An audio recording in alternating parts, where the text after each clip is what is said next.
नमस्कार, स्वागत है आपका समाचार के हिंदी न्यूज चैनल में। और इलाहाबाद विधानसभा चुनाव मतदान बिल्कुल करीब है, प्रचार बंद हो चुका है और हमारे साथ आज चुनाव पर चर्चा करने के लिए इलाहाबाद विधानसभा उपचुनाव के प्रभारी हैं सुभाष बराला जी। आइए बात कर लेते हैं। सर, स्वागत है आपका।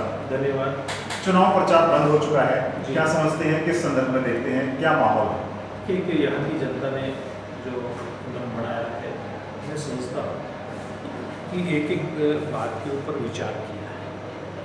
चुनाव प्रचार में सब पार्टियाँ वोट मांगने के लिए गई, सब उम्मीदवार वोट मांगने के लिए गए और अपने अपने तरीके से अपने अपने दलों की उन्होंने बातें रखी। और जब हमारी पार्टी के चाहे उम्मीदवार हों या हमारे कार्यकर्ता, उन्होंने हमारी 7 साल की केंद्र की सरकार, प्रदेश की सरकार की जब उपलब्धियाँ तरीके से रखी तो पहले भी गई, लेकिन अब तुलनात्मक अध्ययन जब होता है, गांव का जो पढ़ा लिखा युवा है वो उस चीज़ को रखता है, सुनता है, आगे इधर से चर्चा करता है, तो उस बात में से बात निकल कर के आई है कि जो पुराना जो एक परंपरागत वोट INLD का इस विधानसभा क्षेत्र में, उसके मन के अंदर भी एक बात गई है, कांग्रेस के वोटर के मन के अंदर भी एक बात गई है कि अगर तुलना करते हैं बाकी सरकारों के कामकाज की और हमारे मनोहर लाल जी के नेतृत्व के सरकार के कामकाज की, तो एक बहुत बड़ा अंतर दिखाई देता है, जिसमें खास करके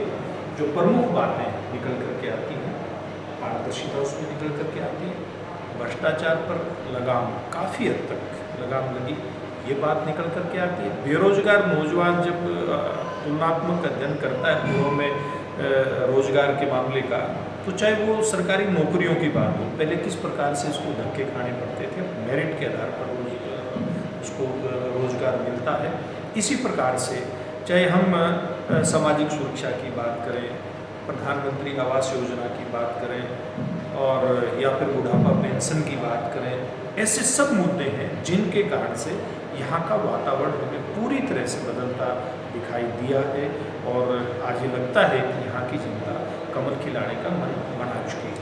बराला जी, मुख्यमंत्री की जनसभाओं की बात करें, किसान विरोध की आशंकाएं थी, बावजूद उसके गाँव में, ठेठ गाँव की मैं बात करना चाहूँ, सफल जनसभाएं हैं, भाजपा का प्रचार किया जा रहा है, अग्रेसिव नजर आए हैं अभय चौटाला को लेकर के, भय भ्रष्टाचार की बात को लेकर के या वोटर पर दबाव की बात को लेकर के, आप लोकतंत्र की इस बढ़ते हुए कदम को किस परिप्रेक्ष्य में देखते हैं? देखिए, जहाँ तक आपने मुख्यमंत्री जी की सभाओं की बात की जी, हमने 2 ग्रामीण सभा, एक विधानसभा के इस छोर पर रंधावा गांव में, वो 26 तारीख को, और एक 27 तारीख को हमने बिल्कुल अंतिम छोर इलाहाबाद से भी आगे राजस्थान का जो बॉर्डर है वहाँ पर धोड़बाड़िया गाँव में करवाई। दोनों ही सभाएं अपने आप में मायने रखती हैं। जिस प्रकार से वहाँ पर लोग उमड़ करके आए, जिस प्रकार से रंधावा गांव के अंदर लोगों ने ढोल नगाड़ों के साथ, यहाँ तक कि घोड़े वहाँ पर लोगों ने वहाँ पर नाचते हुए देखे हैं, ऐसा उमंग और उत्साह मैंने बहुत कम चुनावों के अंदर देखा। इसी प्रकार से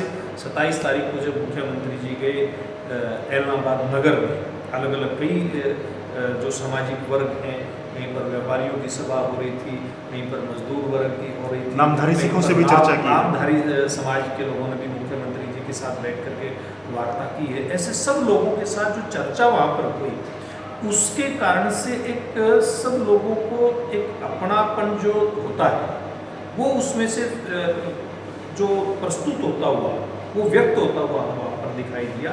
और ये जो अपनापन मुख्यमंत्री जी के साथ जो वहाँ की जनता का, यानी कि इलाहाबाद क्षेत्र की जनता का दिखा, उसका एक अपना अर्थ है। उसका अर्थ ये है कि लोग मुख्यमंत्री जी को चाहते हैं, पार्टी को चाहते हैं, बीजेपी को चाहते हैं, हमारे उम्मीदवार को चाहते हैं, और नरेंद्र मोदी जी के नेतृत्व में देश में जो काम हुआ है उसको लोग चाहते हैं।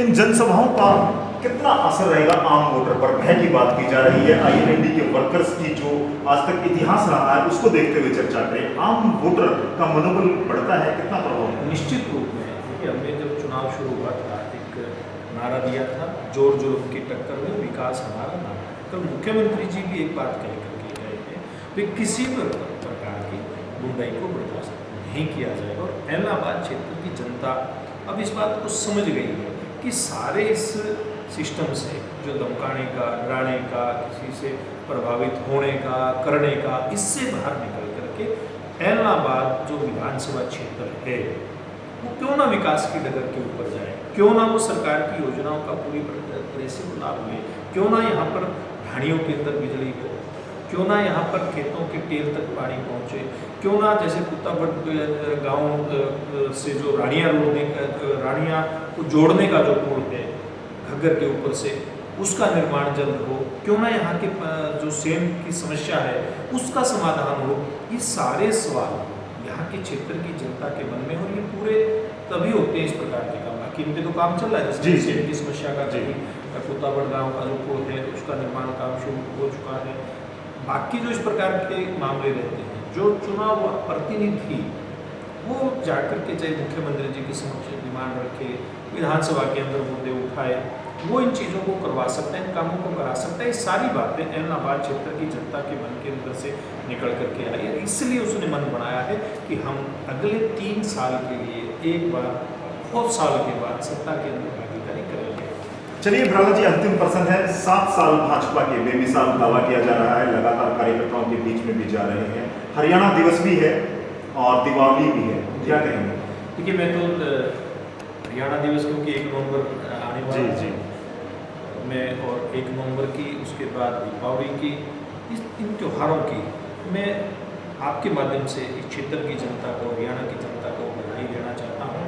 और मैं जो भारतीय जनता पार्टी का कार्यकर्ता है, समर्थक है और एलनाबाद का मतदाता है, उससे एक आग्रह भी ये करना चाहूँगा कि क्यों ना वो एलनाबाद विधानसभा क्षेत्र की जो जनता है उसकी तरफ से सत्ता के अंदर भागीदारी वाला विधायक वहाँ से चुन करके भेजें और एक दिवाली और उसके साथ। जी हाँ, ये थे सुभाष बराला जी, जिन्होंने आह्वान किया है एलनाबाद चुनाव को लेकर के तमाम तरह के कयासों को भारतीय जनता पार्टी के अंतिम दिनों के धुआंधार प्रचार में विराम सा लगा दिया है। जनता में कितना असर रहेगा देखना बड़ा दिलचस्प रहेगा। और आज भारतीय जनता पार्टी का कार्यकर्ता उत्साहित नजर आया है और तमाम इन संभावनाओं को लेकर के प्रचार थम चुका है। अब तो केवल मतदाता के निर्णय का इंतजार है।